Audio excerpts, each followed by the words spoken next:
Hi, പുതിയ 4 വർഷ ബിരുദം ഈ വരുന്ന ജൂലൈ മാസം 1-ാം തീയതി മുതൽ നമ്മുടെ കോളേജുകളിലും തുടങ്ങുകയാണല്ലോ. അപ്പോൾ ഒരു സംശയം, ഇപ്പോഴുള്ള 3 വർഷ ബിരുദമോ അതില്ലാതാകുമോ?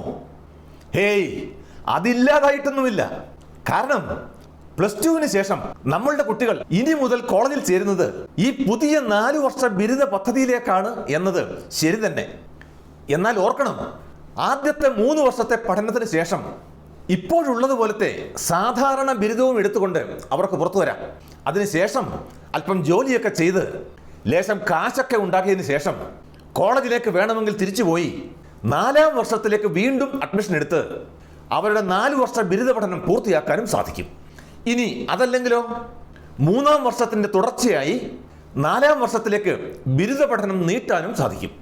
ഏതു വേണം എന്ന് കുട്ടികൾക്കും അഥവാ മാതാപിതാക്കൾക്കും കൂടി തീരുമാനിക്കാം. ഇനി 4-ാം വർഷത്തിലെ പഠനമോ? അത് 2 തരത്തിലുള്ള പഠനമാണ്. ഒന്നുകിൽ UG ഓണേഴ്സ് ബിരുദം. ഈ 4 വർഷ UG ഓണേഴ്സ് ബിരുദ പഠനത്തിന് ശേഷം നമ്മുടെ കുട്ടികൾക്ക് വേണമെങ്കിൽ PG അതായത് പോസ്റ്റ് ഗ്രാജുവേറ്റ് പഠനത്തിന് പോകാം. 4 വർഷത്തെ UG പഠനത്തിന് ശേഷമാണ് പോകുന്നത് എന്നതുകൊണ്ട് അവരുടെ PG പഠനം 1 വർഷം മാത്രം മതി.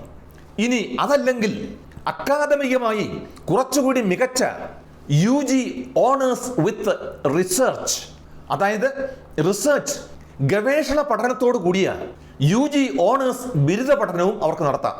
അതിനുശേഷം നമ്മുടെ UGCയുടെ നെറ്റ് പരീക്ഷ എഴുതി നേരിട്ട് PhDക്ക് പോകാനും അവർക്ക് സാധിക്കും. ഈ വിധത്തിൽ 3 വ്യത്യസ്ത UG പ്രോഗ്രാമുകളാണ് നമ്മുടെ ഈ പുതിയ 4 വർഷ ബിരുദ പദ്ധതിയിൽ ഉള്ളത്.